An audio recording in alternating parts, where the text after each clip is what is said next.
para ello vamos a empezar creando un nuevo archivo, lo voy a guardar. Voy a hacer por aquí Python 42 y clases.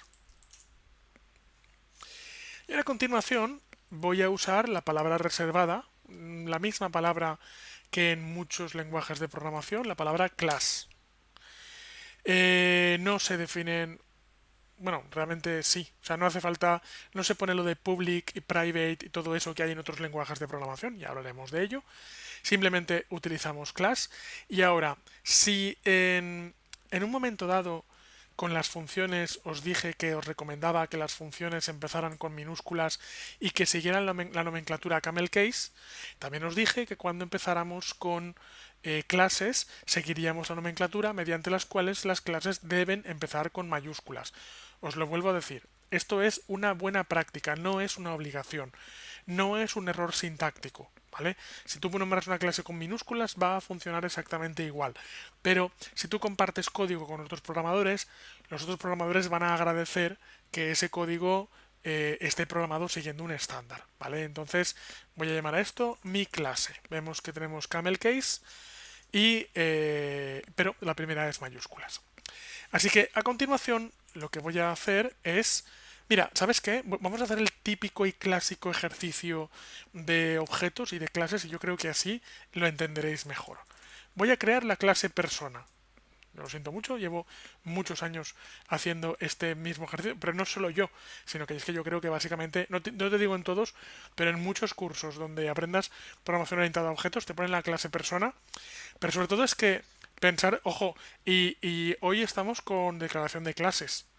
En cuanto os enseñe el tema de herencia de clases en Python, por supuesto, usaré la manera clase gato para demostraros cómo gato hereda de mamífero, mamífero hereda de animal, ¿vale? El típico ejemplo de clases, de programación orientada a objetos. Entonces, class persona.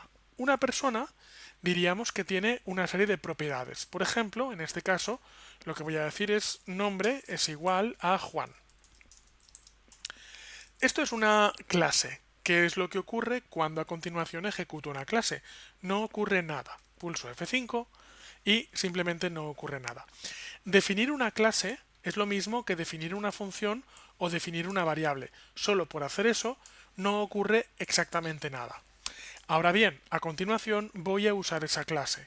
Entonces, ahora vengo por aquí y digo persona 1 es igual a persona. Y ahora esto es muy importante. Esto es muy importante.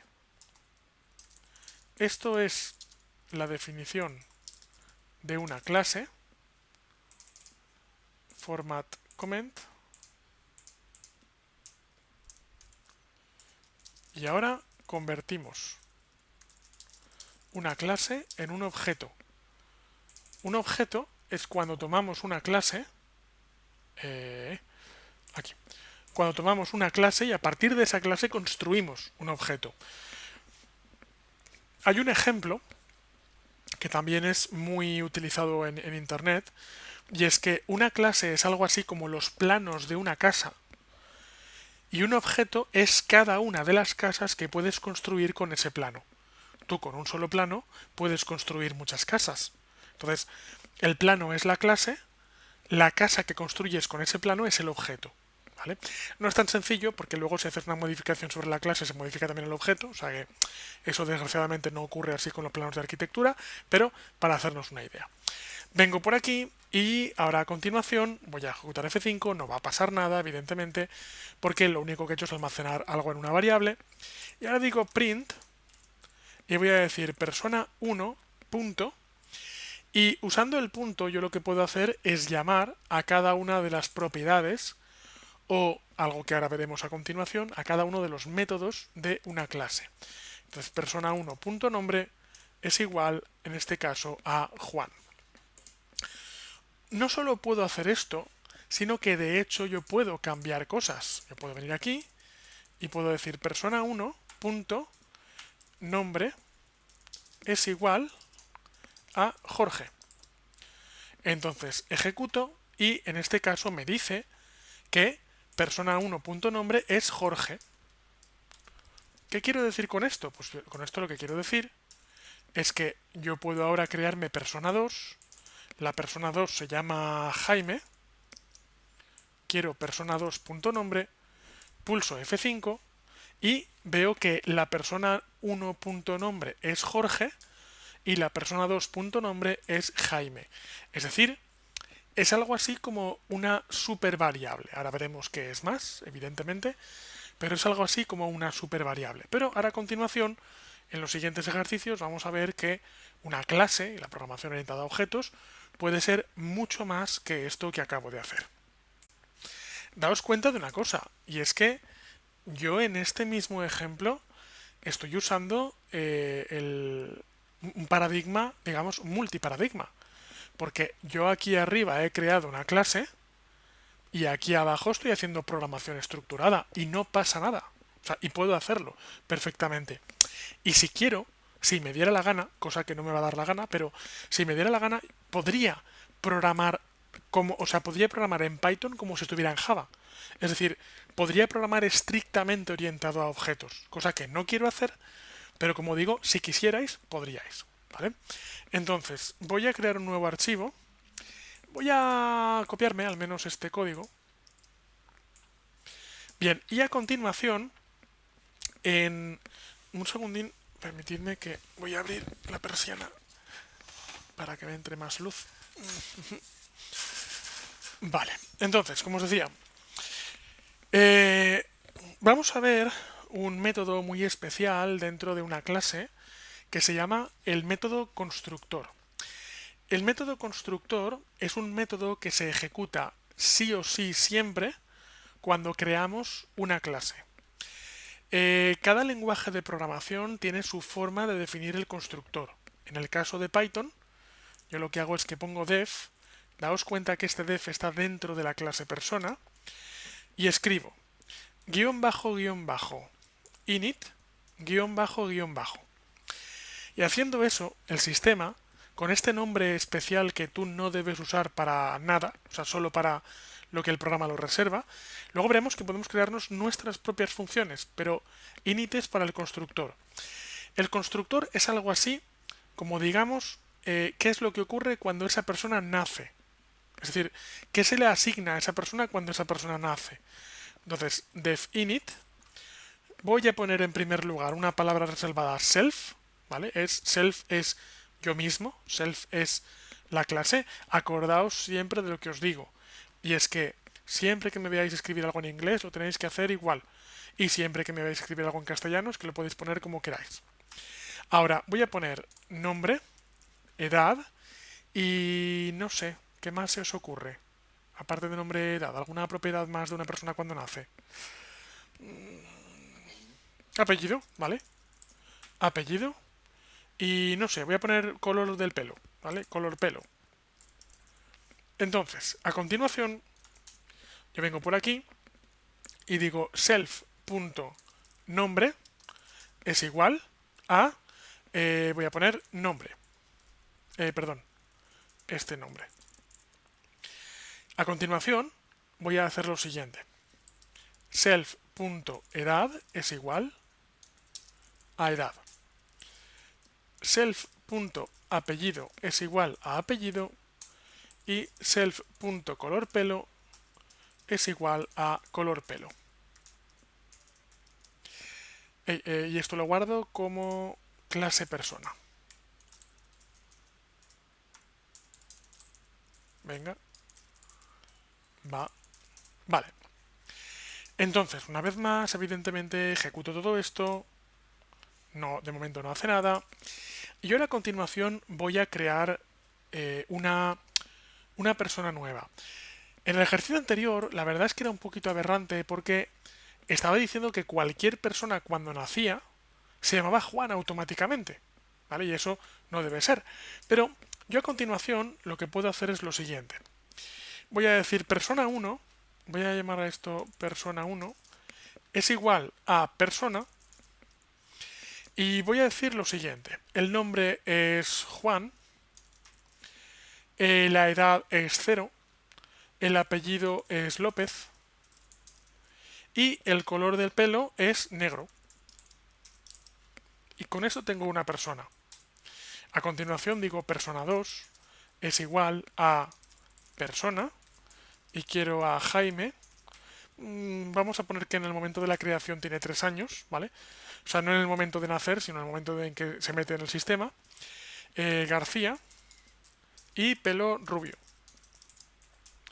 Pulso F5 y esto, evidentemente, de momento no hace nada.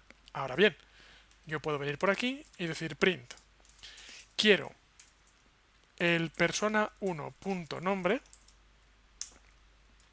y me dice que es Juan y a continuación print persona 2.nombre y me dice que es Jaime, ¿vale?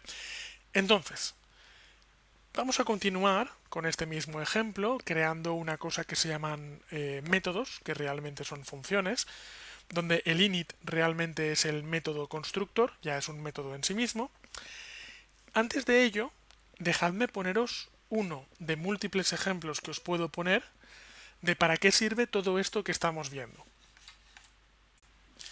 Esto que estáis viendo es un software que hice allá por marzo, más o menos. Está hecho en JavaScript y simula la propagación de algo como una especie de coronavirus en torno a unos usuarios. Entonces hay una serie de colores, gris es no infectado, amarillo es infectado, verde es ya lo ha pasado y rojo es infectado y se ha puesto enfermo.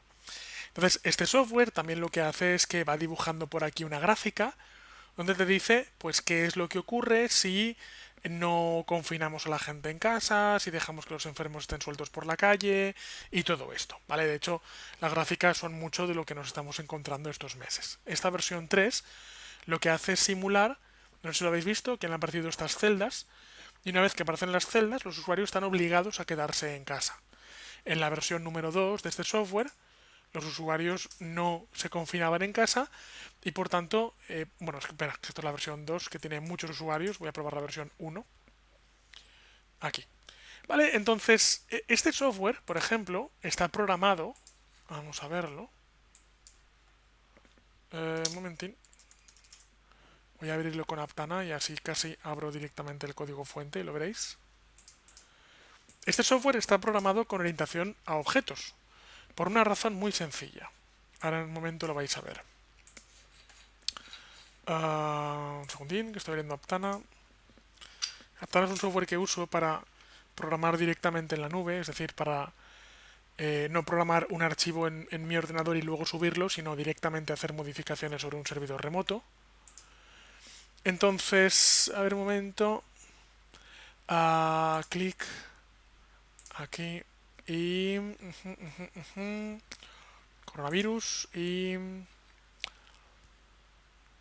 venga y número 3 y aquí está. Vale, pues si os fijáis aquí, lo que he hecho es, oh vaya, una class persona, es decir, lo mismo que estamos haciendo porque ese software simula personas, y a partir de aquí veréis que, por ejemplo, a cada persona se le asigna una serie de propiedades. Cada personita, cada circulito representa a una persona y cada persona tiene una serie de propiedades como son su posición X, su posición Y, en qué dirección va, en qué estado está, es decir, el estado si está enfermo o no está enfermo, la velocidad que tiene, si desarrolla la enfermedad o no, el tiempo como una especie de contador, si está vivo o no, la salud que tiene, el ancho, es decir, cuánto contagia a los de alrededor, el tiempo de incubación, o sea, cada persona tiene una serie de propiedades, porque cada una de estas personas, cada uno de estos buclecitos, cada uno de estos circulitos, tiene que tener sus propias propiedades individuales de todo el resto de bucles, todo el resto de circulitos. Y luego, además, cada persona tiene lo que a continuación vamos a ver como una serie de métodos. Un método es cómo la persona se mueve. Otro es cómo la persona colisiona contra las paredes, no se puede escapar. Otro es cómo cambia su estado. Otro es una cosa que se encarga de dibujar el circulito, ¿vale? Entonces, puedo poneros muchos ejemplos de escenarios, como por ejemplo este, en el cual es muy conveniente programar con objetos. Y por supuesto, puedo poneros otros muchos escenarios donde no hace ninguna falta programar con orientación a objetos, ¿vale?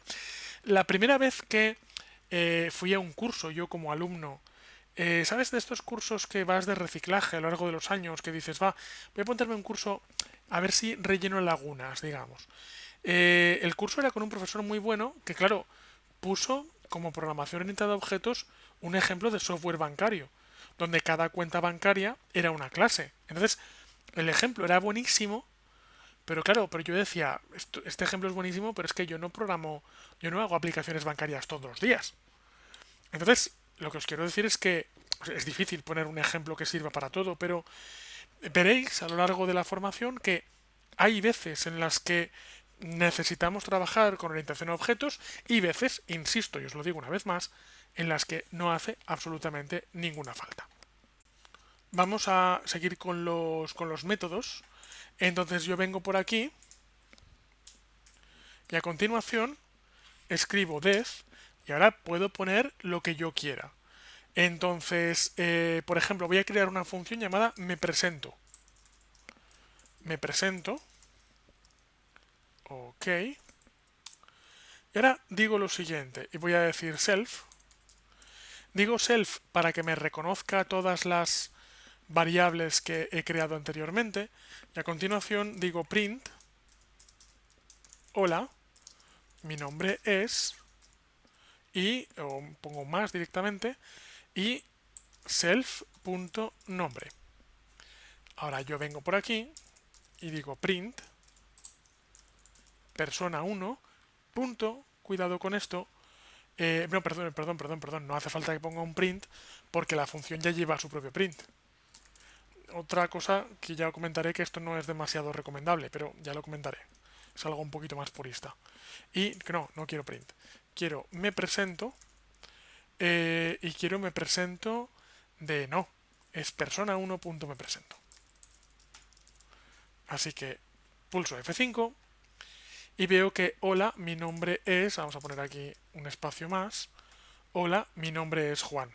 ¿Vale? Estoy viendo cómo tenemos, digamos, dos tipos de entidades. Una, que son las propiedades y para distinguir lo que es una propiedad de lo que es un método, yo suelo decir lo siguiente. Algo que no requiere ninguna acción es una propiedad y algo que requiere una acción es un método. Por ejemplo, si yo te digo, ¿tu nombre requiere una acción? Tú me dirías, no, yo me llamo así y ya está. No tengo que hacer nada para llamarme así. Es algo que tengo yo y ya está. O sea, me puedo quedar congelado, me sigo llamando igual. Pero un método, en este caso me presento, es algo que requiere que el usuario haga una acción. Cuando yo me presento, es que yo tengo que abrir la boca y tengo que hablar. O sea, estoy haciendo una acción, ¿vale? Un método sería camino, un método sería duermo, un método sería yo qué sé, cómo, ¿vale? Todos serían métodos. Y las propiedades, por ejemplo, la cantidad de hambre que tengo, no es un método, es una propiedad, ¿vale? Bien, una vez que tengo esto, por cierto, es cuando a continuación yo puedo variar las propiedades. Entonces, yo a continuación digo persona 1.nombre es igual a era Juan, pues ahora va a ser Jorge. Y ahora persona 1.me presento, ejecuto. Y primero decía mi nombre es Juan y por último dice mi nombre es Jorge. Esto quiere decir que ahora mismo con esta implementación que tenemos de programación orientada a objetos encima de la mesa, las propiedades son públicas, son accesibles desde el exterior y se pueden cambiar. Esto es algo que veremos más adelante, la diferencia en programación entre público y privado. Veremos que en otros lenguajes de programación hay una diferencia muy grande entre público y privado. En Python, por defecto, todo es público, que quiere decir que yo puedo acceder desde fuera y puedo modificarlo y puedo cambiarlo. Y a continuación quiero mostrar también un comando muy particular que es el comando. Generalmente siempre hay alguien que me dice eso, lo de es peligroso, ¿vale? Y sí, por supuesto es peligroso. Vamos a ver. Es peligroso desde el sentido, antes de explicar el comando de él, voy a crear un nuevo archivo y vamos a ver por qué estoy de acuerdo contigo en cuanto a que es peligroso. Voy a crear el archivo 44 llamado peligroso. Entonces, para ello voy a crear una clase llamada cuenta bancaria. Con lo cual ya en el momento en el que creemos una clase llamada cuenta bancaria, decimos poca broma con esta clase, ¿vale? Porque aquí nos jugamos los dineros. Entonces, yo vengo por aquí y digo, voy a crear def main y voy a crear, vamos a verlo de aquí, vamos a ver. Ah, perdona, init, caray, está confundiendo con el método main. Init, y voy a crear por aquí, por ejemplo, self y número, mi conexión a internet es inestable.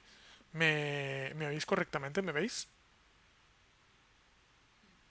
Vale. Bueno, si... A ver, un segundo. Y si yo creo una cuenta bancaria, a continuación voy a decir saldo.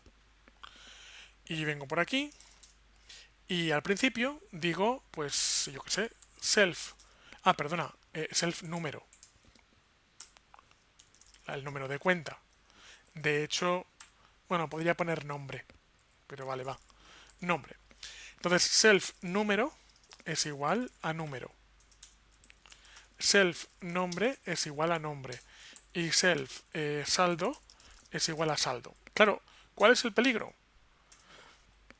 Pues el peligro es que yo digo cuenta 1 es igual a new cuenta, o perdona, cuenta bancaria, y digo el número es 001, el nombre es José Vicente y el saldo es, no sé, 1000. ¿1000 de qué? Pues 1000 de lo que sea. Y ahora digo print cuenta 1.saldo. F5, ok, para guardar.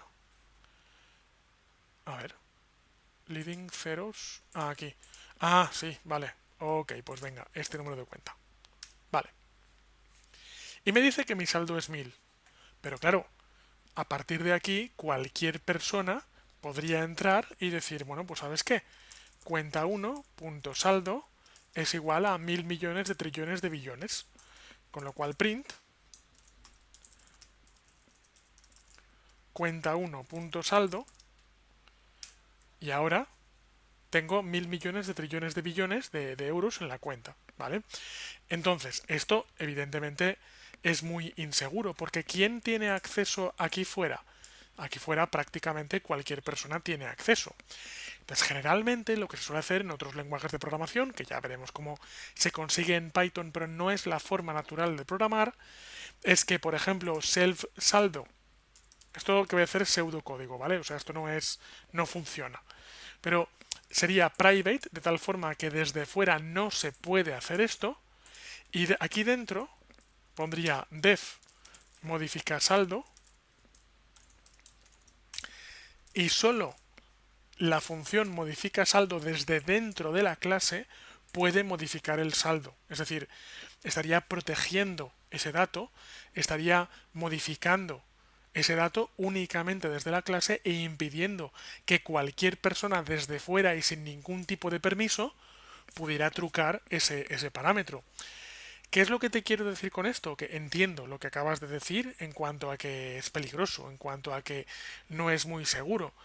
Verás de todas formas que dentro de que Python no incorpora tal cual la palabra Python, o al menos no tiene exactamente la misma funcionalidad que en otros lenguajes como en Java, sí que hay formas alternativas de proteger y encapsular y aislar los datos y hacer que no sean accesibles desde fuera. ¿Vale? Python no lleva una implementación de programación orientada a objetos con, pues eso, herencia, polimorfismo, público, privado y todo eso, tan fuerte como la que lleva Java, pero de la misma forma también te digo que se puede implementar, ¿vale? No es lo que voy a hacer ahora mismo, porque vamos a hacer otras cosas, pero simplemente que sepas que entiendo lo que quieres decir cuando dices que no es una práctica muy segura, pero verás que hay formas de conseguir trabajar de esa forma, ¿vale? Y aún así, trabajar de forma segura. Bueno, pues en este caso lo que voy a hacer para acabar este ejercicio con el que estaba trabajando es acabar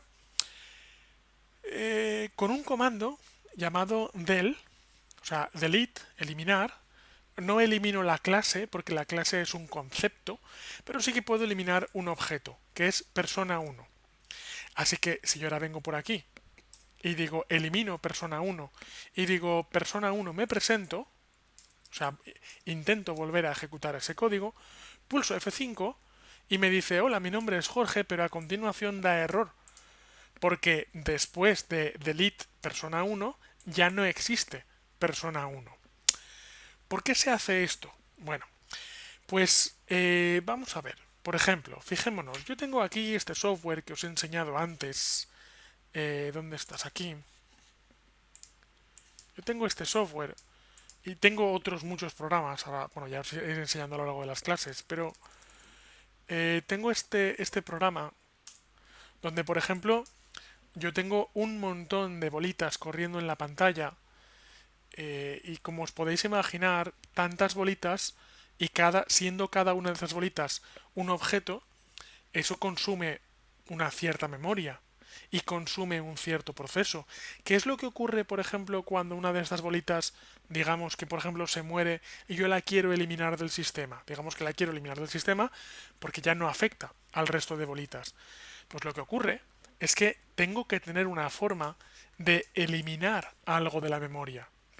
Entonces, esto es algo de lo cual no hemos hablado actualmente, no hemos hablado de ello en este curso. Hay cursos donde, por ejemplo, cuando hablamos bueno, cursos de ensamblador o cursos de C, son lenguajes de programación donde es tan importante crear como destruir. Porque si tienes un programa que crea, al final lo que ocurre es que llenas la memoria y el ordenador revienta. En lenguajes más elevados, como por ejemplo Java o como por ejemplo Python, no parece que sea tan importante o, mejor dicho, no es tan urgente saber cómo eliminar cosas de la memoria, porque el propio lenguaje de programación contiene estrategias para limpiar la memoria de vez en cuando. Pero sin embargo, que el lenguaje de programación lleve estrategias no quiere decir que sea lo más eficiente que nos basemos en esas estrategias y por tanto es importante conocer que cuando has utilizado una clase, porque insisto, yo os he puesto el ejemplo ese del coronavirus para deciros que cuando creas una clase a continuación no vas a crear dos objetos. Igual a continuación has creado una clase para luego crear 2000 objetos. Y cuando creas 2000 objetos te van a gastar memoria.